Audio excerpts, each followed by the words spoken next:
Hello மக்களே! Welcome to Thanjai தோழி. பஞ்சு போல இருக்கிற இந்த இட்லிக்கு ஒரு ஏத்த சைட் டிஷ்ங்க. பாருங்க, கதம்ப சட்னி. கொஞ்சமா எண்ணெய் விட்டுக்கோங்க. கடுகு, உளுத்தம் பருப்பு போட்டு, கடலப்பருப்பு போட்டு நல்லா பொரிய விட்டுக்கோங்க.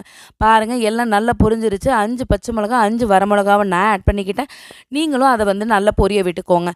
5 சின்ன வெங்காயம், 2 பெரிய வெங்காயத்தை போட்டு, 1 பிடி கருவேப்பிலையை போட்டு, 1 துண்டு இஞ்சி போடுங்க. ஒரு 2 தக்காளியை போட்டு நல்லா வதக்கி விடுங்க. 2 சில்லு தேங்காவை போட்டு நல்லா ஒரு முறை கிளறி விடுங்க. எல்லாம் நல்லா வதக்கினதுக்கு அப்புறமேட்டு கொஞ்சோண்டு புளியை போட்டுக்கோங்க. இதை அரைச்சி எடுத்துகிட்டு வந்துக்கோங்க. இதுக்கு ஒரு தாளிப்பு பார்க்கலாமா? நான் கொஞ்சோண்டு கடாயில் கொஞ்சோண்டு எண்ணெய் விட்டு கடுகு, உளுத்தம் பருப்பு போட்டு தாளிச்சிட்டு கருவேப்பிலை போட்டு கொஞ்சோண்டு பெருங்காயம் போட்டு தாளிச்சிருக்கேன். அதையும் இதோட ஆட் பண்ணிட்டேன். பாருங்கள், சட்னி ரெடி. இந்த மாதிரி ஒரு சட்னியை இட்லியோட சாப்பிடும்போது சூப்பராக இருக்கும் ஃப்ரெண்ட்ஸ். பஞ்சு போல் பாருங்கள், இட்லி எவ்வளோ சாஃப்டாக இருக்குதுன்னு. இதோட சுட சுட வச்சு சாப்பிட்டு பாருங்கள், அவ்வளோ சூப்பராக இருக்கும். என்னோட சேனலை சப்ஸ்கிரைப் பண்ணி சப்போர்ட் பண்ணுங்கள். தேங்க்யூ.